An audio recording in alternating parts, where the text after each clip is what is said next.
नमस्कार मंडळी, तर तुम्हा सर्वांचं स्वागत आहे आपल्या नवीन ब्लॉगमध्ये। तर चॅनलला कोणी सबस्क्राइब केलं नसेल तर प्लीज मित्रांनो चॅनलला सबस्क्राइब करा, व्हिडिओ आवडल्यास लाईक करा आणि कमेंट करा, शेअर करा। तर मित्रांनो, व्हिडिओमध्ये मी सांगणार आहे थेऊरच्या चिंतामणी गणपतीची गोष्ट। या गणपतीची स्थापना कशी झाली, कोणी केली आणि पुढील विषय असणार आहेत चिंतामणी रत्नांची गोष्ट, ब्रह्मदेवाची साधना, इंद्रदेव यांना कुरूप होण्याचा श्राप, येथील देवांनी बनवलेले सरोवर ज्याचे पाणी आज तक कधी सुकलेले नाही, पेशवे घराण्याची भक्ती, येथे साक्षात गणपतीने दर्शन दिले। अनेक वर्षापूर्वी अभिजित नावाचा एक राजा होता। त्याचे राज्य समृद्ध आणि वैभवशाली होते।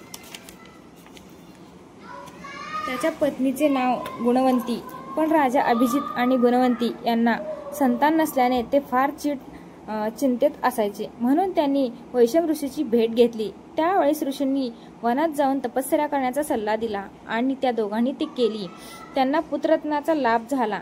त्यांनी या मुलाचं नाव गण ठेवलं। हा गण शक्तिशाली आणि पराक्रमी होता, त्यामुळे त्याला गणराज या नावानं ओळखलं जाऊ लागलं। एक वेळेस वनात भ्रमण करत असताना तो कपिल मुनींच्या आश्रमात गेला। कपिल मुनींनी उत्तम पाहुणचार केला। कपिल मुनीजवळ चिंतामणी रत्न होते। त्याच्या सहाय्याने त्यांना गणराजाला पंचपक्वान्न खाऊ दिले। प्रचंड आनंदित झालेला गणराजाला चिंतामणी रत्न घेण्याचा मोह आवरला नाही। त्याने याची मागणीही केली, पण कपिल मुनी यांनी नकार दिला आणि सांगितलं, हे रत्न फक्त तपश्चर्यानेच प्राप्त करता येते। पण हट्टी गणराजाने ते रत्न हिसकावून घेतले। यानंतर चिंतामग्न झालेले मुनींनी गणेशाची आराधना केली। यावर गणपती प्रसन्न झाले। हा रत्न परत मिळवून देण्याचं आश्वासन दिलं। गणराज आणि श्री गणेश यांच्यात युद्ध झालं। गणेशाने गणराजाला पराभूत करत हे रत्न मुनींना स्वाधीन केलं, पण कपिल मुनी यांनी ते बक्षीस म्हणून गणपतीच्या गळ्यात घातलं। मुनींची चिंता हरली, तसेच चिंतामणी रत्न परत मिळवले, म्हणून विनायकाला चिंतामणी या नावाने ओळखले जाऊ लागले। ही घटना एका कदम वृक्षाखाली घडली। हे वृक्ष पवित्र स्थळ झाले। या परिसरालाच कदम नगर म्हणून ओळखले जाऊ लागले। हे नगर म्हणजे सध्याचं थेऊर। या मागे देखील एक कथा आहे। ब्रह्मदेवाने चंचल मनाला स्थिर करण्यासाठी याच नगरीत चिंतामणीची आराधना केली आणि मनाची स्थिरता मिळवली।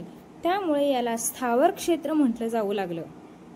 पुढे कालांतराने थेऊर असं झालं। या स्थळावर भगवान इंद्रदेव यांनी देखील तपश्चर्या केली। गौतम ऋषी यांनी इंद्राला कुरूप आणि निस्तेज होण्याचा श्राप दिला। यावेळेस त्याने ऋषींना अनेक वेळा क्षमा याचना केली। त्यावेळेस इंद्राला ऋषी म्हणाले, गणपतीची तपश्चर्या कर, यामुळे तुला श्रापातून मुक्ती मिळेल। त्याच्या आदेशाप्रमाणे इंद्रदेव थेऊर येथे आले आणि त्यांनी गणपतीची आराधना केली।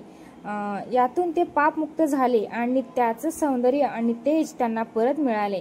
म्हणून इंद्रदेवाने येथे चिंतामणी सरोवर निर्माण केले आणि या गावाला बारामाही पाणी लाभेल असं वरदान दिलं। त्यानंतर गणेश भक्त मोरया यांनी इथंच गणपतीची आराधना केली होती।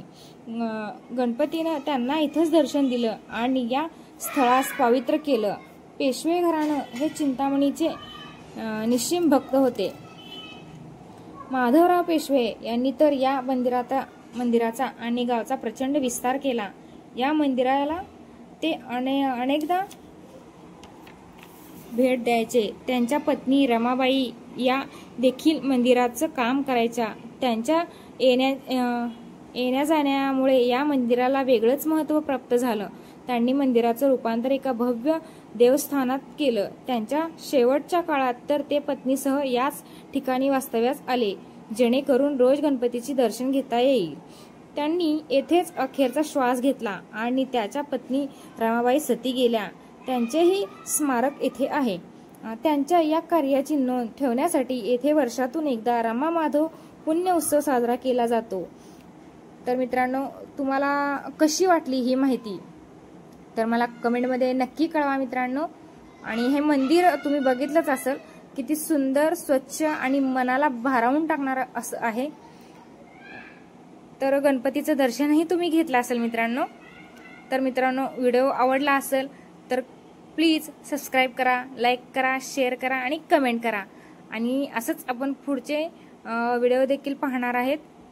त्यासाठी तुम्हाला सबस्क्राईब केलं तर पुढच्या व्हिडिओची नोटिफिकेशन येऊन जाईल.